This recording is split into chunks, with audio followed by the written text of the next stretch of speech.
नमस्कार दोस्तों, मैं महिपाल सिंह लामडोर, सहायक आचार्य राजकीय विधि महाविद्यालय भीलवाड़ा, आपका आज के इसी व्याख्यान में हार्दिक स्वागत और अभिनंदन करता हूं। विद्यार्थियों, जैसा कि आपको विदित है, हमारी आज की चर्चा का विषय भारतीय संविधा अधिनियम 1872 है और हम संविधा अधिनियम में जिस धारा की चर्चा आपके साथ करेंगे वह है धारा 18, सेक्शन 18, मिस रिप्रेजेंटेशन या दुर्व्यपदेशन।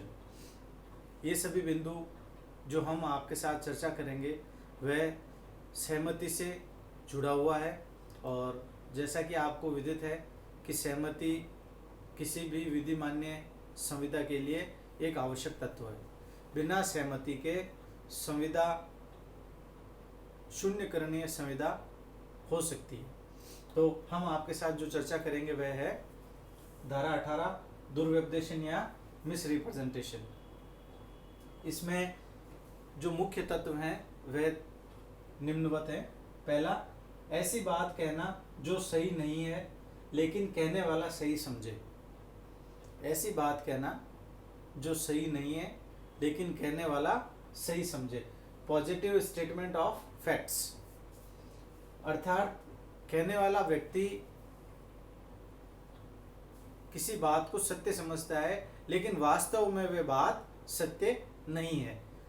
देखिए, उदाहरण देखते हैं। ए बी से कहता है कि मेरे गोदाम की क्षमता 3000 क्विंटल है। ए बी से कहता है कि मेरे गोदाम की क्षमता 3000 क्विंटल है लेकिन वह कम निकली, यानी 3000 क्विंटल से कम थी। तो ये जो अगर संविधा होती है वह बी के विकल्प पर शून्य करनी होगी। क्यों? क्योंकि ए को वास्तव में ज्ञात ही नहीं था कि उसके गोदाम की वास्तविक क्षमता कितनी है। अर्थात भले ही ए ये समझे कि मेरे गोदाम की क्षमता 3000 क्विंटल है, लेकिन उसके समझने से संविधा पर नकारात्मक असर पड़ रहा है, क्योंकि वास्तव में उसे ज्ञात ही नहीं है कि उसके गोदाम की वास्तविक क्षमता कितनी है। तो पहला बिंदु हमने पढ़ा, ऐसी बात कहना जो सही नहीं है लेकिन कहने वाला सही समझे। यानी अभी जो दृष्टांत हमने आपके साथ चर्चा की उसमें ए तो ये समझ रहा है और ये मान भी रहा है कि मेरे गोदाम की क्षमता 3000 क्विंटल है, लेकिन वास्तव में वह नहीं है।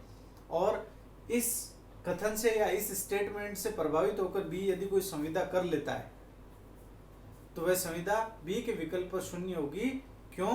क्योंकि ये दुर्व्यपदेशन या मिस रिप्रेजेंटेशन की कैटेगरी में आ रहा है। अगला बिंदु देखते हैं। ऐसा कर्तव्य भंग जो एक पक्ष को लाभ व दूसरे पक्ष को हानि पहुंचाए या ब्रीच ऑफ ड्यूटी। ऐसा कर्तव्य भंग जो एक पक्ष को लाभ व दूसरे पक्ष को हानि पहुंचाए।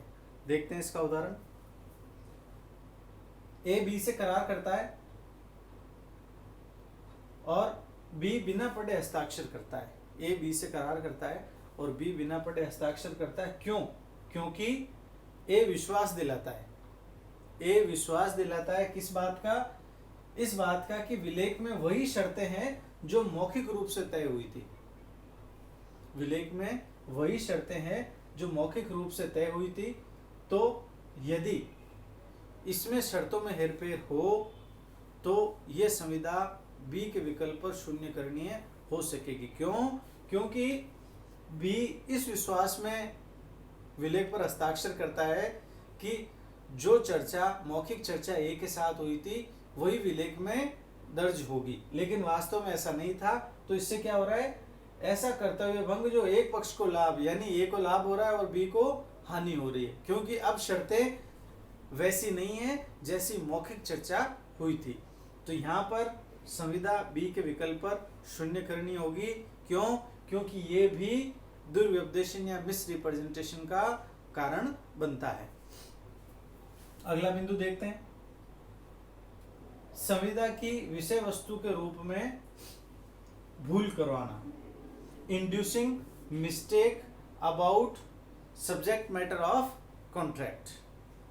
यानी एक तरह से जानबूझकर संविदा की विषय वस्तु के बारे में एक पक्ष द्वारा दूसरे पक्ष से भूल करवाई जा रही है। उदाहरण देखते हैं। ए बी को अपनी होटल बेचता है। ए बी को अपनी होटल बेचता है और क्या कहते हुए बेचता है? ये कहता है कि इसमें रुके हुए किराएदार सज्जन हैं तथा समय पर भुगतान करते हैं। इसमें रुके हुए किराएदार सज्जन हैं तथा समय पर भुगतान करते हैं, जबकि स्थिति इसके उलट थी। जबकि स्थिति इसके उलट थी। किराएदार क्या करते थे? न तो समय पर किराया देते थे और उनमें से कुछ किराएदार दिवालिया भी घोषित हुए थे। तो क्या हुआ? हुआ ये कि संविदा की विषय वस्तु के रूप में भूल करवाना, या ए बी से संविदा की विषय वस्तु जो होटल है जिसका हस्तांतरण हो रहा है, ट्रांसफर हो रहा है ए से बी की ओर, तो यहाँ जो ए है वह उस विषय वस्तु, संविदा की विषय वस्तु अर्थात होटल के बारे में गलत राय रख रहा है और उस उकसाहट से बी ए के साथ संविदा कर रहा है। तो यहाँ पर जो ए बी से भूल करवा रहा है, उस भूल के कारण जो संविदा होगी वह बी के विकल्प पर शून्य करनी होगी तथा ये भी दुर्व्यपदेशन या मिस रिप्रेजेंटेशन की श्रेणी में आएगा। तो एक बार पुनः देखते हैं हम धारा 18 या दुर्व्यपदेशन या मिस रिप्रेजेंटेशन को। और पहला बिंदु, ऐसी बात कहना जो सही नहीं लेकिन कहने वाला सही समझे। ये भी मिस रिप्रेजेंटेशन की श्रेणी में आ रहा है। कहने वाला सही समझ रहा है लेकिन वास्तव में बात सही नहीं है। दृष्टांत हमने देखा था, ए बी को अपने गोदाम के बारे में कहता है कि गोदाम की क्षमता 3000 क्विंटल है, जबकि वास्तव में वो उतनी नहीं थी। तो ये दुर्व्यपदेशन का उदाहरण। दूसरा, ऐसा कर्तव्य भंग जो एक पक्ष को लाभ है दूसरे को हानि दे। ए बी के बीच में एक संविदा होती है और ए बी से कहता है कि आप बिना पढ़े ही साइन कर दीजिए, हस्ताक्षर कर दीजिए। क्यों? क्योंकि विलेख में वही सब बातें उल्लेखित है जो आप और मेरे मध्य मौखिक रूप से चर्चा हुई थी, जबकि वास्तव में ऐसा नहीं था। ऐसा नहीं होने से ए को लाभ होता है और बी को हानि होती है। तो ये भी बी के विकल्प पर शून्य करनी है। क्यों? क्योंकि ये दुर्व्यपदेशन या मिस रिप्रेजेंटेशन का कारण बनता है। अगला बिंदु तीसरा, संविदा की विषय वस्तु के बारे में भूल करवाना। ए जानबूझकर बी को ऐसी होटल का क्रय करने के लिए उकसाता है या प्रेरित करता है, ये कहते हुए कि होटल में रुके हुए सारे किराएदार सज्जन हैं और समय पर किराया देते हैं, जबकि वास्तविकता बिल्कुल उलट है। जो किराएदार हैं वो जबरदस्ती जमे हुए हैं होटल में और किराया कभी समय पर नहीं देते और उनमें से कुछ दिवालिया भी घोषित हैं। तो यहाँ पर भी विषय वस्तु की भूल करवाई गई ए के द्वारा बी को, तो बी के विकल्प पर शून्य और इस शून्य करणीय और शून्य करणीयता का आधार रहेगा दुर्व्यपदेशन या मिस रिप्रेजेंटेशन। तो आज की चर्चा को यही विराम देते हैं। आपसे पुनः भेंट करते हैं अगले ई व्याख्यान में। तब तक के लिए धन्यवाद।